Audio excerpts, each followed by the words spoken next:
on very simple things.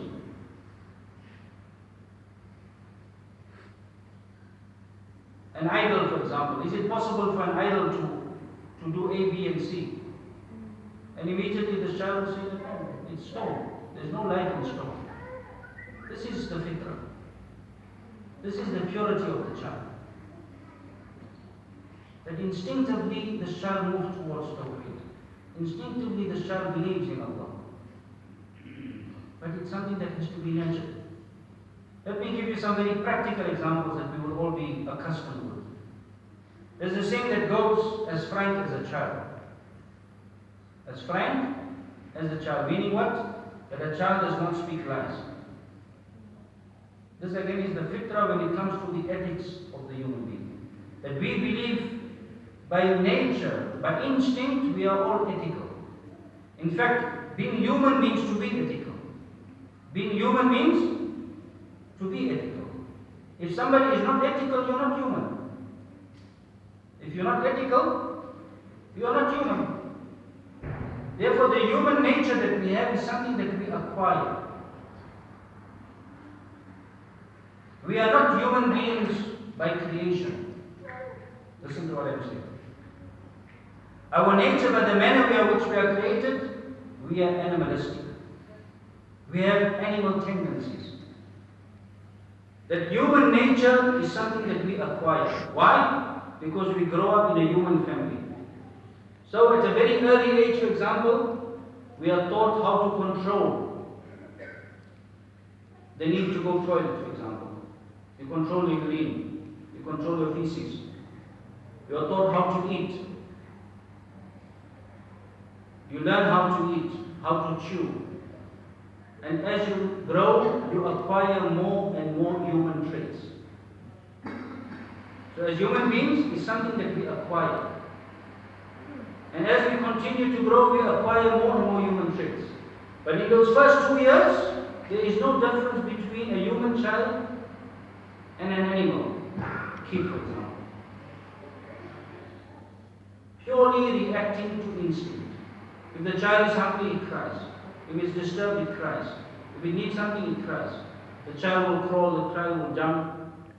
There is no difference. The difference is this human child has the ability to acquire human traits, whereas the animal does not have those abilities. But in those first 2 years, it's purely instinctive. So thus our humanity is something that we acquire. And therefore, the challenge to be human is something that is lifelong. For as long as we live, we need to keep on acquiring or maintaining human traits. Because the moment we lose it, we become animal. And this is what was reflected in Karbala. When you forget Allah, you forget yourself. You even forget you're a human being. And this is where we are animalistic.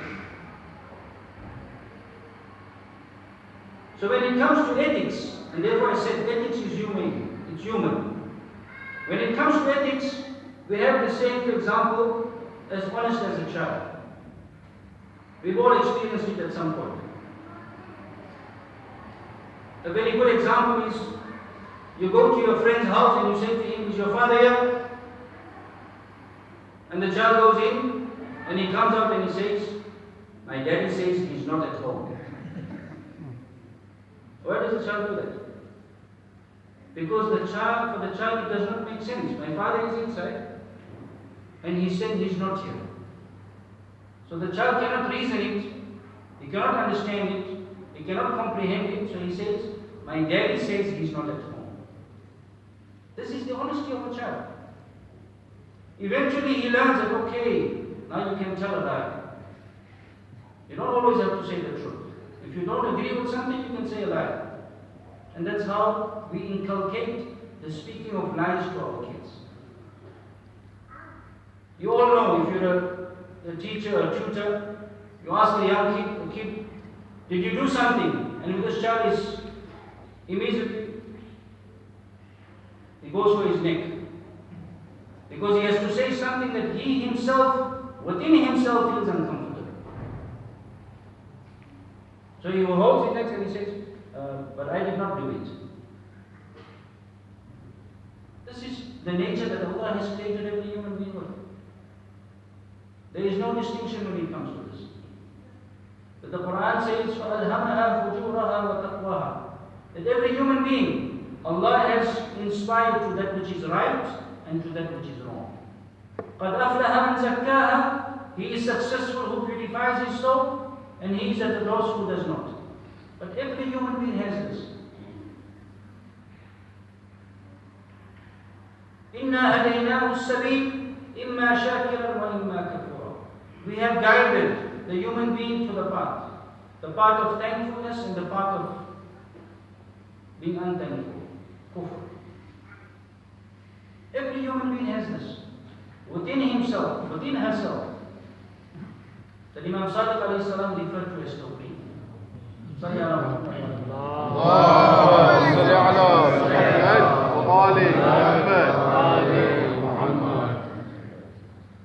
Thus, it is for us to keep alive the remembrance of Allah, for us to maintain those responsibilities that we have.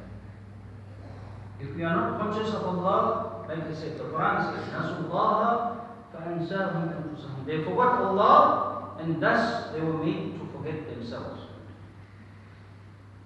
So the reverse of that is, if you keep Allah alive, you will not forget yourself as a human being. And therefore you see the impact of it. People that are conscious of Allah are the best of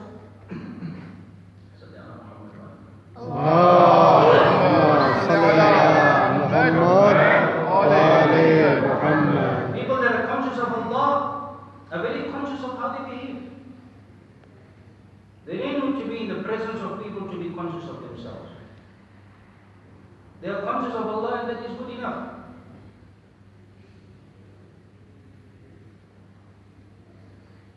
If you're conscious of Allah, you're a true human being. And when you're not conscious of Allah, the reverse takes place. And thus it is important to keep that awareness, that consciousness alive within the individual. Because your humanity is dependent on it. And similarly, your responsibility to others and your responsibility to your environment is what will keep you on the straight path. Sallallahu Alaihi Wasallam.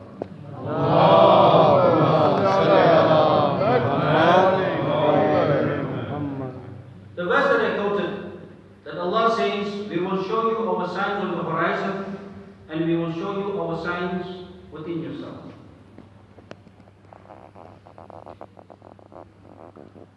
There is a hadith of the Prophet ﷺ where he says, Man arafa nafsahu faqad arafa rabbah.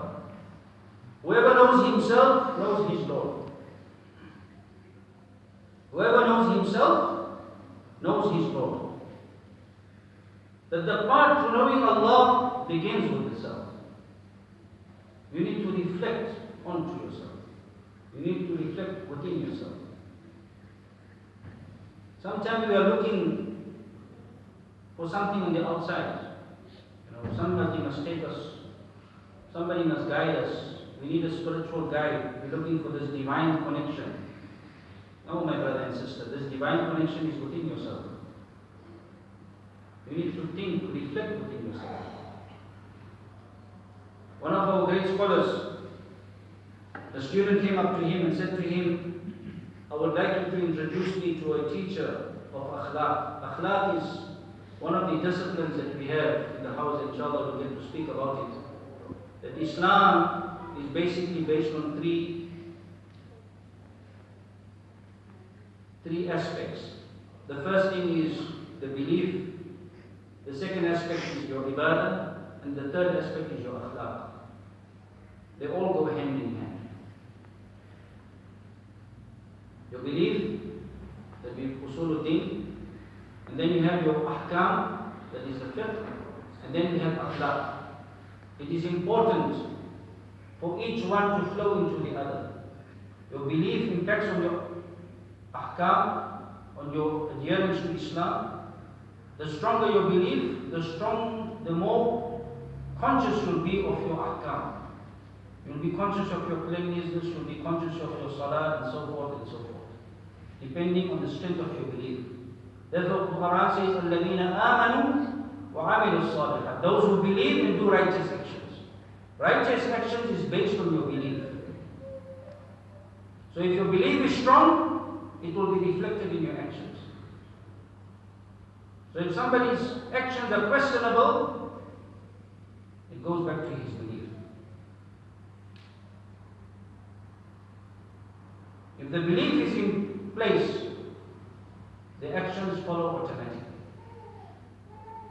Now, actions itself is a very vast topic.